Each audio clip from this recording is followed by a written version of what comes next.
Hey y'all, since this is the first video of my channel, I wanted to kind of introduce you to how I do my TBR list. I've been doing this for probably the past 6 months, and it's almost brought my excitement back into reading. I have been in a slump for probably a couple of years, so I'm really excited to kind of be back in my own groove and just get back to reading. I was probably not even reading 2 books a year. And I really just wanted to turn that around, and I have. So, and I kind of feel like the way I've done my new TBR system has kind of helped that. So what I do is I do a set of 10, and then I'll take that 10, I wrap them in Christmas wrapping paper, which this year is this right here. I take it, wrap them all like this, and then I have my husband and daughter choose just random numbers. I said this is a set of 10, but obviously they've chosen the random number of 22. And then I take little tiny Post-its, I guess. I have these numbers on them, and just randomly pull them out of this little bag that I keep in my book sleeve when I'm ready for the next book. And then it's kind of like a little surprise, because then I go and I unwrap the random number that I have chosen. So this kind of keeps me from, because I have some books on this list that have been on my shelf for literally years, and I'll just keep putting them down further and further on the list, and then I just eventually never read them. So I want to avoid that in the future. I just really want to read what I want to read when I want to read it, and not keep putting books off. So for this first set of 10, I have the list here, so I'm just going to go over with you and kind of put the picture up, tell you a little bit about them so you can kind of know what's going to be coming up on the channel here soon. The first book is called The Deep, and it's by Rivers Solomon, David Diggs, William Hudson, and Jonathan Snipes. I don't know, as soon as I read the little synopsis of this, I was so intrigued. It's only 166 pages. I kind of wish it was longer, because I'm already wanting more lore, more story from it before I've even opened it. But it's supposed to be from this woman's point of view. She's a descendant of African slave women or pregnant African slave women who were thrown overboard the slave ships. So already that intrigues me. I want to know what happened. It has a mermaid on the front of the cover, but I'm not really sure if it's actually a mermaid, but I'm so intrigued to see where this goes and how they pull in that lore. Like I said, I already wish it was longer, so we'll see how it goes. The next one is Pet Sematary by Stephen King. I know a lot of people are back into the Stephen King, and I've only read, I guess technically 3 of his books. I read Mr. Mercedes and the sequel, which I can't remember off the top of my head now, and then last year I read The Shining with one of the Caravan book clubs with Knickknack's Corner. I'll link his channel down below. So I read it with him and his group, and I really enjoyed it. I actually listened to it on audio. I'll probably be doing a more detailed review of that later, but it made me want to read more of his novels, and so I chose Pet Sematary, and it was supposed to be really good. So after that, I've chosen The Whisper Man by Alex North. I chose this one because with Knickknack's Corner, again, I read The Chestnut Man, and I kind of got the feeling that these two are supposed to be a little similar.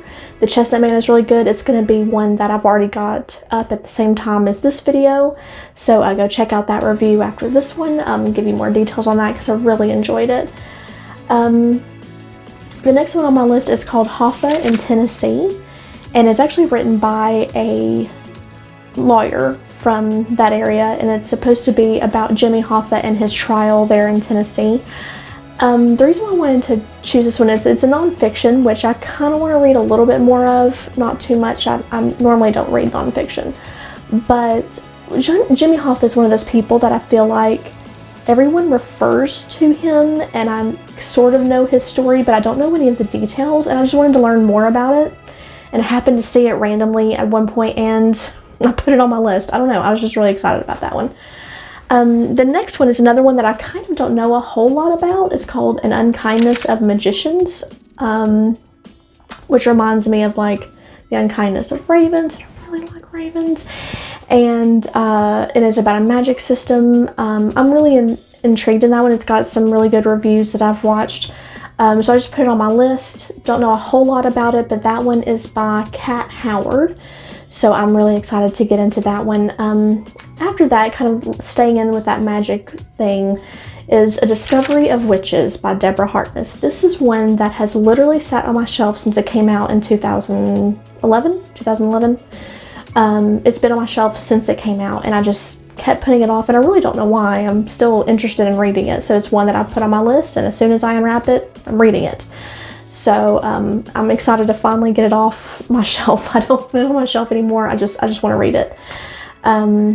Wrecked by Charlotte Roche is a book that when I had my old job, I technically started reading it, but my job kind of picked up. I wasn't able to read while I was there that much anymore, and then I just kind of forgot that I was reading it. And then when I got my new job, I was unpacking my box of stuff where I'd packed up before and found the book. I was like, oh yeah, I want to read that book. I want to finish it. But I only got maybe 50 pages into it, so I wasn't really that far, but I did like what I had read so far, so I put it back on my list to get it back in my rotation to keep reading. With that in mind, another book that I had started a couple times and then just put down, and I never really knew why I was putting it down. I just kind of did, and then I ended up reading other books, got more interested in those, and then just forgot about this one. But that was And Then There Were None by Agatha Christie. I would consider that kind of a classic. I don't know if anyone else really does, but I kind of do. So now an actual classic that's on my list, because I'm really bad about not having read classics. When I was growing up, my school didn't make us read classics really. I only read a handful, like Lord of the Flies, Great Gatsby, those. But I want to read Pride and Prejudice by Jane Austen. I've heard a lot of, I guess, mixed feelings about that one, but a lot of people refer to it, and I'd like to actually know where that's coming from, because I really have no idea about the story or anything, so I'd like to know what they're talking about when they reference Pride and Prejudice. Another one that's on my list, even though it's not wrapped, is a booktuber. Her name is Elliot Brooks, and she wrote Peace and Turmoil. I have it, and like I said, I've not wrapped it. This is one of those that I'm really excited about reading, and I didn't wrap it because I feel like once and I'll kind of go into that in just a second, but once there's a certain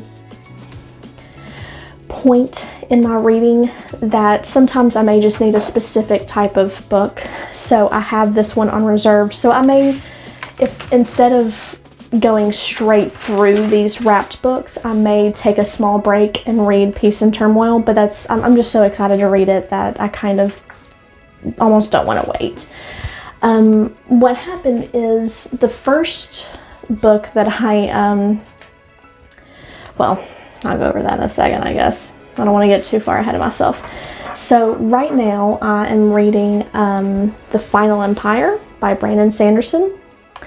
It is the first of the Mistborn trilogy, and it's technically going to be my second book that I've read by Brandon Sanderson. I'll eventually have, probably maybe next week, a video or a review for Elantris, the first. It's kind of a standalone in the same Cosmere, in the same universe. So I am 100 pages into The Final Empire, and I already love it. I don't know why I waited so long to get into Brandon Sanderson's novels, but I'm really glad that I'm reading them now.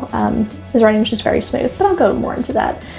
The other thing that I have going, besides the books that I'm reading currently, I do have a project book, and I've got more details about that on my website along with notes, and that is A House of Leaves by Mark Danielewski. I'm not sure if I'm saying that right, but A House of Leaves. And that's my project book. It is one that it's intimidated me for so many years. I used to pick out my books by going to, like a bookshop, and I'd kind of glance around, pick one up, kind of read the synopsis if I was interested. I kind of subconsciously just keep holding it. If I wasn't interested, put it back, like just kind of let my subconscious decide what I was mostly interested in. And then once I went through the shelves, depending on how many I had, I may just take one or two depending on my budget at the time. and put the rest back. And that was one that I constantly kept picking up. And there was something about it I wanted to read, but then I kept putting it back at the end of my browsing session. I really don't know what it was. I kept picking it up and keeping it, but then I kept putting it back, and it's kind of daunting. I've heard a lot of things about it, not about the story. I don't really know much about the story, but it's supposed to be kind of complicated in that you want to take notes, and so I consider this like a project book. I read it in between some of my other novels that I'm going through, just kind of a chapter at a time, and I read it when I'm only at home. That way I can take notes at the same time, and all those notes I've got up on my website, which will be linked down below.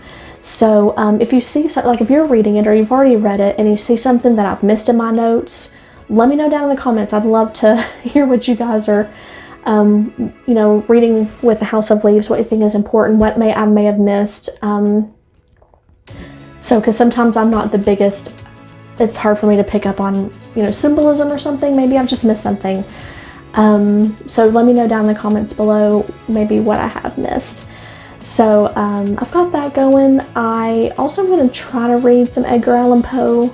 I don't know how often I'll get to that, but I'll have those up on my website, and then I'll probably add those to like reading vlogs and things like that, because they're going to be so short, his short stories. So I'll just tuck those in whenever I actually take the time to read one. I like to sprinkle those throughout. I've been reading some of his poems. So the first thing that I read with a buddy group, with a book club through Caravan, was with Knickknack's Corner, and he got me to read The Chestnut Man by Soren Spystrup. It's not something that I would normally pick up. I'm not really big on thrillers. I've read plenty of them before, but I just kind of fell out of them for some reason. I'm not really sure, but this one was really good. I'm going to have the review for it is up at the same time as this intro video, so go check it out. I'll have it linked at the end of the video, because it's really good. And then the first book that I had technically unwrapped in this set of 10 was A Little Life by Hanya Yanagihara. I hope I'm not butchering that. It's the other video that I have a full review on, so check it out. I have a lot to say about that book and a lot of feelings about that book, so I'll kind of keep it short and brief here, just for that reason. So as of right now, and because of A Little Life, that's why I went ahead and broke my set of 10 rule, because I didn't want to unwrap something like The Pet Cemetery, which is supposed to be kind of heavy, another sad tale, kind of horror as well, because it's King. But A Little Life took so much out of me that I wanted to make sure I was reading something kind of fantastical. So that's why I went ahead and picked up this Final Empire. I wanted to go ahead and get started with it, and so far I'm so glad. It's more lighthearted. It's still a very serious story, obviously, but it's not to the same degree that A Little Life was, and it's not even in this world, and I love it. I'm so excited to be in a completely new world, learning about a completely new universe, and it's lifted my spirits, because A Little Life was tough. It was a really tough read, tough on my heart. So I'm glad to be in a new world with Brandon Sanderson again, because Elantris was really good. So anyway, I am glad that you guys are here. Please go ahead and subscribe to the channel. It'd help me grow. Make sure to like, especially leave a comment. I'd love to hear if any of you are reading any of these books, because I plan to, for all of them, at least if there's not an open book club on Caravans already, maybe creating one on my own that you guys, I would love for you all to join, and I'd love to meet you all, chat, get to know. I hang out in Knickknack's Corner Discord channel a lot, so I've met a lot of great people there. He's got his own channel, so that I'll link down below. So just kind of grow, become a part of the community, get to know you guys. So just if y'all could subscribe and like, leave me a comment, and y'all take care. Thanks.